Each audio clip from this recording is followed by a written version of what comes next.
రామ్ చరణ్ హీరోగా మగధీర సినిమా తీసిన దర్శకుడు రాజమౌళికి ఆ చిత్ర నిర్మాత అల్లు అరవింద్కు విభేదాలు వచ్చాయన్నది పాత వార్తే. అయితే ఎందుకు వచ్చాయి అన్న దానిపై రకరకాల అంశాలు ప్రచారంలో ఉన్నప్పటికీ ఆ సినిమా సక్సెస్ క్రెడిట్ విషయంలోనే ప్రధానంగా విభేదాలు వచ్చాయన్నది హైలైట్ అయింది. అయితే ఇవేవీ కాదంటూ జక్కన్న తాజాగా ఇచ్చిన ఇంటర్వ్యూలో స్పష్టత ఇచ్చారు.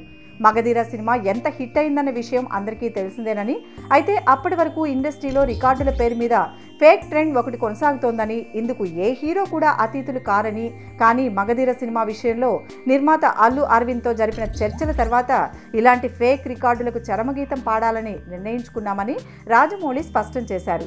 అంతకుముందు Simhadri cinema all time block buster hit అయి 100 రోజులు రికార్డు సెంటర్లో ఆడిందని, ఆ తర్వాత 175 రోజుల రికార్డుల కోసం కొన్ని థియేటర్లలో ఆడించారని, ఆ పద్ధతి తనకు నచ్చలేదని, ఆ తర్వాత ఇతర హీరోల సినిమాలు కూడా అలాగే కొనసాగాయని, అందుకే వీటికి శుభం కార్డు వేయాలని భావించగా నిర్మాత అల్లు అరవింద్ గారు కూడా మగధీర 100 రోజుల విషయంలో అదే పనిచేశారని తెలిపారు.